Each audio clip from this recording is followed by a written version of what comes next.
Hello जी, कैसे हो आप सब? उम्मीद है आप सब बढ़िया होंगे, अच्छे होंगे। आज हम डिस्कस करेंगे वस्तुनिष्ठ अंक गणित प्रतियोगी परीक्षा के लिए। ये एक ना कॉम्पिटिटिव एग्जाम के लिए बुक है, एस चंद, डॉक्टर आर एस अग्रवाल की। हमने स्टार्ट किया है मैथमेटिक्स का कंसेप्ट जीरो से बिल्कुल। तो आज इसी कंसेप्ट को आगे बढ़ाते हुए हम इसी बुक से क्वेश्चन स्टार्ट करेंगे। तो इसका थोड़ा-सा मैंने एक्सप्लेनेशंस पहले कर रखा है, तो आज हम शुरू करेंगे उसी एक्सप्लेनेशंस के बिहाफ़ पे क्वेश्चंस को सॉर्ट आउट करना।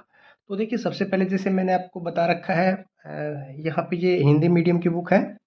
तो इसमें पहला क्वेश्चन दिया गया है, संख्या संख्या 896743 यानी कि 8,96,743 यानी कि 8,96,743 में अंक 6 के स्थानीय स्थानीय क्या मतलब होता है? स्थानीय का मतलब क्या होता है? उसकी प्लेस वैल्यू। और जातीय तथा जातीय मान, जातीय मान का मतलब क्या होता है? फेस, यानी कि उसकी क्या जाती है। जैसे 7 है तो 7 से डिफाइन किया जाएगा, 8 है तो 8 से डिफाइन किया जाएगा, ठीक है। का अंतर कितना है? तो फिर से एक बार क्वेश्चन को चेक करते हैं। संख्या 8,96,743 में अंक 6 के प्लेस वैल्यू और फेस वैल्यू का अंतर कितना है? अब देखते हैं इसी क्वेश्चन को कैसे सॉर्ट आउट करते हैं। तो हमारा क्वेश्चन था 6 का प्लेस वैल्यू और फेस वैल्यू। तो यहाँ पे क्वेश्चन में आप सभी को पता है जैसे कि क्या दिया गया है, 6 है, 6 का सबसे पहले आपको क्या चेक करना है? प्लेस वैल्यू चेक करना है। तो 6 का जो प्लेस वैल्यू हो, यहाँ पे हम क्या लिखेंगे? 6 एज इट इज लिख लेंगे और उसके आगे जितने भी डिजिट हैं उनको क्या लिख लेंगे? हम 0 लिख लेंगे। फिर आता है 6 का फेस वैल्यू। तो फेस वैल्यू क्या होता है? 6 का फेस वैल्यू तो 6 ही रहेगा, तो यहाँ क्या लिख देंगे हम? 6 का फेस वैल्यू क्या हो गया? 6। अब क्या करेंगे हम? इसको कर देंगे माइनस, क्योंकि यहाँ आपसे पूछा गया है अंतर। अंतर का मतलब क्या होता है? डिफरेंस। डिफरेंस मतलब घटाना। इसका मतलब क्या कहा है क्वेश्चन में? क्वेश्चन में पूछा गया है 6 का जो प्लेस वैल्यू है उसमें से 6 का फेस वैल्यू को क्या करो आप? माइनस करके बताइए क्या आंसर आएगा। 10 में से यहाँ से 6 तो कितना हो जाएगा? 4। यहाँ पे आपका हो जाएगा 9, यहाँ पे आ जाएगा 9, और यहाँ था 5 तो कितना हो जाएगा? 5। उम्मीद करता हूँ आपको क्वेश्चन अच्छे से समझ में आया होगा, ठीक है। अब करते हैं क्वेश्चन नंबर सेकंड।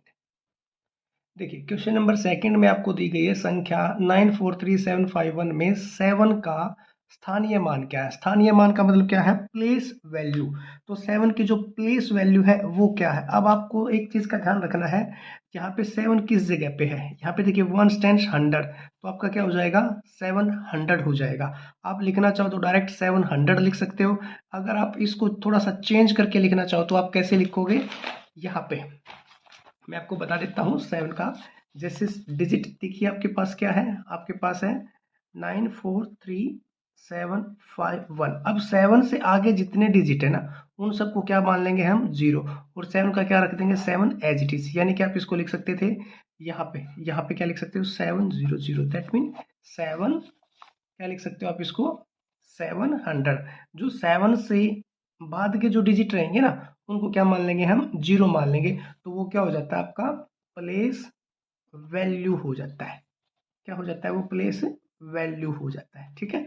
और जो फेस वैल्यू होता है वो सेम ही एज इट इज जो नंबर दिया गया होता है। जैसे इसमें 7 था तो 7 का ये फेस वैल्यू हो जाएगा, फेस वैल्यू। अगर 9 का फेस वैल्यू पूछेंगे तो क्या होगा? 9। 3 का पूछेंगे तो क्या बताएंगे हम? 3। और 1 का अगर होता तो क्या होता? 1 का 1। तो कहने का मतलब क्या है? फेस वैल्यू क्या होती है? यानी कि जिस अक्षर को, जिस अंक को हमें देखते ही पता चले ये क्या है, वही क्या होता है? वो फेस वैल्यू होता है। और प्लेस क्या होता है? जिस जगह पे वो अंक आया है, यानी कि अंक वो वंस पे आया है, टेंस डिजिट पे आया है, या 100 पे आया है, लाख पे आया है, जहां पे वो आया है वहां उसके हिसाब से उसकी वैल्यू, ठीक है। उम्मीद करता हूँ दोनों सम आपको अच्छे से समझ में आए होंगे। क्वेश्चन नंबर 3 देखिए वापस। संख्या, ये आपको एक संख्या दी गई है में 8 के दो स्थानीय मानों का अंतर। ये भी इंपॉर्टेंट क्वेश्चन है। देखिए दो स्थानीय मान कौन से हैं? यहाँ से 1 स्टैंड्स, यहाँ पे क्या हो जाएगा? 1 स्टैंड्स। दैट मीन अगर हम संख्या को, इसको मैं एक्सप्लेन करके दिखाता हूँ सम को। देखिए क्वेश्चन नंबर 3 जो था वहां पे आपको बताया गया 8 दो बार आया हुआ है संख्या में, और दोनों की जो प्लेस वैल्यू है ना, प्लेस वैल्यू के डिफरेंस को क्या करना है आपने? कैलकुलेट करके बताना है। तो दोनों का जो प्लेस वैल्यू है आप इसको चेक कर लीजिए। 8 के बाद जितनी डिजिट है उसको क्या मान लो आप, 0 मान लो। यहाँ पे 8 के बाद जितनी डिजिट है उसको क्या मान लोगे आप, 0 मान लो। 1 2 3 4, 1 2 3 4, ध्यान रखना सबको कैलकुलेट करना अपने। ठीक है, अब क्या करेंगे, ये जो प्लेस वैल्यू थी इसमें से इसमें यानी कि बड़ी में से छोटी को क्या करना है अपने, माइनस करना है। 1 2 3 4, 1 2 3 4, और ये क्या हो जाएगा 80। माइनस करेंगे तो क्या हो जाएगा, यहाँ से 0, यहाँ पे आपका 2, यहाँ पे आपका 9, यहाँ पे 9, यहाँ पे ठीक है 7। उम्मीद करता हूँ ये तो आसान सा क्वेश्चन था, डिफरेंस करके दिखाना था दो प्लेस वैल्यू। ठीक है, यहाँ तक आपको अच्छे से समझ में आया होगा। अब देखिए मैंने आपको जो कंसेप्ट कराया है ना, ये 3 क्वेश्चन कराए हैं। इन तीनों टाइप में आपसे कैसे एग्जामिनर क्वेश्चन पूछ सकता है, चाहे आप कम्पिटिटिव एग्जाम की तैयारी कर रहे हो या फिर आप नॉर्मल अपने बच्चों को पढ़ा रहे हो, जो भी आप XYZ जो भी आपका मन करे अगर आप कर रहे हो, तो मोस्ट इंपॉर्टेंट क्या है, सबसे पहला जो कंसेप्ट था वो था आपका प्लेस वैल्यू। प्लेस वैल्यू क्या होता है, जो अंक जिस जगह पे आता है उसके आगे के सारे डिजिट को क्या मान के, 0 मान के कैलकुलेट करना, यानी कि वो बताना है वो अंक किस जगह पे आया है, यानी कि इकाई के स्थान पे आया है या दहाई पे आया है या सैकड़े पे आया है या हजार पे आया है या 10,000 पे आया है, यानी कि वो अंक किस जगह पे आया है वो क्या होता है उस अंक की प्लेस वैल्यू। पहला कंसेप्ट। दूसरा कंसेप्ट इसी में क्या था, फेस वैल्यू। फेस वैल्यू जो अक्सर जो अंक आपको जैसे दिखाई देता है वहीं उसकी एग्जैक्ट फेस वैल्यू होती है। जैसे मैंने क्या लिखा है, ये मैंने लिखा है 9, तो 9 की फेस वैल्यू क्या, 3 का जो फेस वैल्यू है वो क्या रहेगा, 3 ही रहेगा। उम्मीद करता हूँ दोनों कंसेप्ट आपको अच्छे से समझ में आए। और यहाँ पे ना 3 टाइप से आपसे क्वेश्चन पूछे गए हैं। क्या पूछा गया है, पहला क्वेश्चन आपसे पूछा गया है place value minus face value. पहला क्वेश्चन तो आपसे ये पूछ सकता है।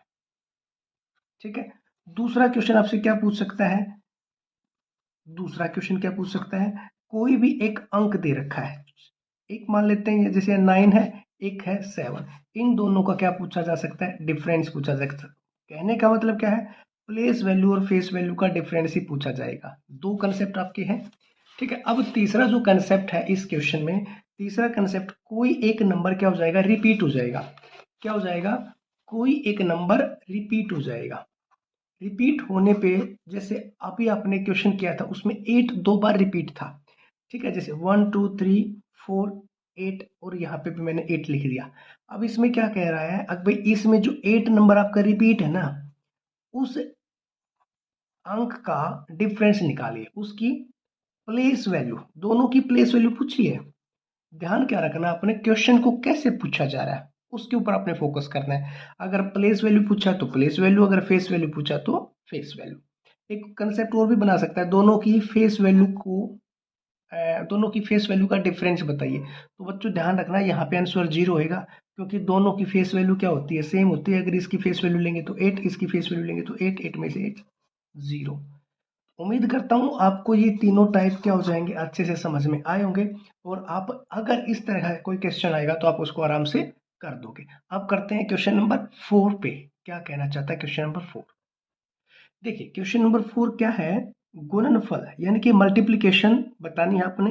694 इंटू 538, 787 और 523 में इकाई का अंक क्या होगा। अब देखिए कितना बड़ा समय, अगर इसको आप समझने की कोशिश करो, यानी कि आप इसको मल्टीप्लाई करो, और जो लास्ट में जो उत्तर आया है, जो आंसर आया है, उसका वंस डिजिट क्या रहेगा, उसके इकाई का अंक क्या रहेगा, ये क्वेश्चन आपसे पूछा गया है। लेकिन अगर हम इसको 1 सेकंड में करना चाहें तो इसको कैसे कर सकते हैं, इस सम का ध्यान रखना, आपने इस सम को पूरे को कैलकुलेट करने की जरूरत नहीं है।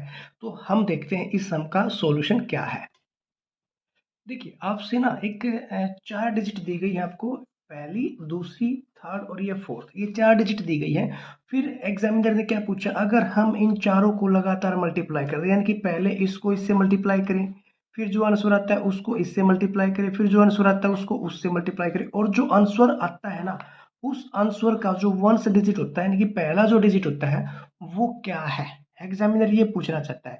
तो इसको हम क्या करेंगे, कितना आसान इसको बना सकते हैं ताकि एक ही सेकंड में आपका सम हो जाए। लेकिन आपका एक सेकंड में सम तब होएगा जब आपको टेबल आती होगी। ये मोस्ट इंपॉर्टेंट है टेबल, मैंने आपको पहले ही बता चुका हूँ, आपको टेबल करना ही पड़ेगा अगर आप कम्पिटिटिव एग्जाम में बैठे हो। आप इसको बार बार मल्टीप्लाई करके नहीं निकाल सकते। ठीक है, तो आपको एक सेकंड में कब आएगा सम, तब आपकी प्रैक्टिस हो रखी होगी तो ही आएगा। जैसे यहाँ पे लास्ट डिजिट क्या है, 4। यहाँ पे लास्ट डिजिट क्या है, 4 इंटू 8। यहाँ पे लास्ट डिजिट क्या है, 7। यहाँ पे लास्ट डिजिट क्या है, 3। अब ये मैं आपको सिखाने के लिए क्या कर रहा हूँ, ये मैं लिख रहा हूँ, नहीं तो इसको लिखने की जरूरत नहीं है। देखिए कैसे करते इसको, यहाँ से 3 7 जा कितना होता है 21, यानी कि इन दोनों की मल्टीप्लाई में 21 आया, तो उसका वंस डिजिट क्या था, उसका वंस डिजिट था 1। अब मैं क्या करूंगा, यहाँ से मल्टीप्लीकेशन कर लेता हूँ, कितना आएगा 32, इन दोनों की मल्टीप्लीकेशन। अब मेरे को पता है ये 2 है और ये 1 है, जब मैं इसको और इसको मल्टीप्लाई करूंगा तो लास्ट में कितना आएगा, 1 2 जा 2। तो मेरा इस पूरी डिजिट का जो आंसर आता ना, इस पूरी डिजिट का जो आंसर आता, तो उसका जो पहला डिजिट लिखा जाता है यहाँ पे 2 लिखा जाता। अब इसी को वापस अगर करते तो क्या करते, देखिए 4 8 जा 32। अब मैंने 32 लिया तो 32 लेने की जरूरत ही नहीं, क्योंकि वन से डिजिट पूछा है, तो वन से डिजिट पूछा है तो क्या करेंगे, 3 को छोड़ देंगे। फिर 2 7 जा कितना होता है, 2 7 जा होता है 14। तो 14 में हम 4 को लेंगे, 1 को थोड़ी लेंगे, इसको भी छोड़ देंगे। फिर क्या लिया हमने, 4 को 3 से मल्टीप्लाई किया तो 4 3 जा होता है 12। अब 12 में वन से डिजिट पूछा है ना, तो 2 है। अब 1 थोड़ी है, 1 तो 10 से डिजिट हो जाएगा, तो इसका मतलब आंसर क्या आ जाएगा आपका, आपका आंसर आ जाएगा 2। देखो मैंने आपको दोनों तरीकों से बता दिया, यहाँ से भी कैलकुलेट करके बता दिया जो हमने डिजिट को लिखा है, ठीक है, और यहाँ से भी इसको अलग से लिख के दिखा दिया। अब आप दोनों तरीकों से इसको कर सकते हैं। आपको एक सम और लेके दिखाते हैं ताकि आपकी क्लैरिफिकेशन अच्छे से हो जाए। देखिए आपको एक सम और दिया गया है, इसमें क्या पूछा गया है, इस सम में आपसे पूछा गया है कि भाई आप इन सब को कैलकुलेट करोगे ना, मल्टीप्लाई करोगे, तो उस डिजिट का जो इनका कैलकुलेशन का आंसर जो आएगा, उस आंसर का वंस डिजिट क्या होगा। क्या पूछा गया, वंस डिजिट यानी कि इकाई का अंक क्या होगा। ठीक है, अब देखिए मोस्ट इंपोर्टेंट कंसेप्ट है, क्वेश्चन के लास्ट में क्या है, आपको क्या दिखाई दिया, 0। तो जब हम किसी भी एक नंबर को 0 से मल्टीप्लाई करते हैं तो रिजल्ट क्या आता है, 0। समझ में आया, बिल्कुल आसान था। भाई किसी भी नंबर को आप 0 से मल्टीप्लाई कर दीजिए, उसका रिजल्ट क्या आता है, हमेशा 0 ही आता है। ठीक है, इसका मतलब इसका इकाई का अंक क्या होगा, इसका इकाई का अंक आएगा 0। अगर मान लेता है इसमें 0 नहीं होता, अगर यहाँ पे 0 की बजाय कुछ और होता तो क्या आता, मान लेता हूँ मैं इसको 0 को मैंने हटा दिया, 0 है ही नहीं यहाँ पे कितना है 75 है जस्ट, या 175 लगा लीजिए आप। ठीक है, तो अब कहते हैं कि भाई इस डिजिट में जब हम कैलकुलेशन करते हैं तो हमारा वंस डिजिट क्या होगा। हमारी डिजिट है पहली 649, दूसरी है 538, तीसरी है 746, फोर्थ है 175। तो इस डिजिट में हमारा वंस डिजिट जब हम इसको कैलकुलेट करेंगे, मल्टीप्लाई करेंगे, तो वंस डिजिट क्या होगा। तो बच्चों ध्यान रखना है, आपने क्या करना है, केवल लास्ट डिजिट को ही मल्टीप्लाई करना है। अब देखिए लास्ट डिजिट इसमें 6 है, ठीक है। अब क्या करना है, इसका उत्तर देखिए एक ही सेकंड का उसका उत्तर है। यहाँ पे कौन सा डिजिट है 5, यहाँ पे कौन सा डिजिट है 4, 5 4 जा 20, तो लास्ट में 20 क्या आया, 0। 0 आया तो इस डिजिट को कैलकुलेट करने की भी जरूरत नहीं है, यहाँ से भी चेक कर सकते हो आप। यहाँ पे है 5, 5 8 जा कितना होता है 40, यहाँ पे 0 फिर आया तो फिर से कैलकुलेट करने की जरूरत नहीं, आप डायरेक्ट लिख सकते हो क्या, भाई इसका उत्तर क्या आएगा, 0 आएगा। तीसरा, यहाँ पे 5 और 6 को जब आप मल्टीप्लाई करोगे तो रिजल्ट क्या आएगा, 30 होता है, तो फिर उत्तर क्या आया, 0। तो इसका मतलब मैं आपको सिंपल सी एक एक्सप्लेनेशन करना चाहता हूँ, भाई जब तक आपको टेबल नहीं आएंगे इस टाइप के सम आप एक सेकंड में नहीं निकाल सकते। तो आप सबसे पहले क्या सीखिए, एक बार टेबल लिख लिए, टेबल को बार बार दिन में 3 बार रिवाइज करिए। जैसे एक डॉक्टर सुबह दोपहर और शाम को दवाई देता है ना, उसी तरह से आप टेबल को सुबह दोपहर और शाम को हर दिन रिवाइज करिए। एक हफ्ते में आपको 20 तक आराम से टेबल याद हो जाएंगी और आपकी कैलकुलेशन फास्ट हो जाएगी। उम्मीद करता हूँ आपको ये दो टाइप के सम निकालने अच्छे से आ गए होंगे। तो कल हम क्या करेंगे, कल हम आगे के 4-5 नेक्स्ट और टाइप सीखेंगे, ताकि हम धीरे धीरे अपनी स्पीड को बढ़ा सके और अपनी रूटीन को जल्दी से लेके आ सके और कॉम्पिटिटिव एग्जाम में अच्छा परफॉर्म कर सके। Thank you.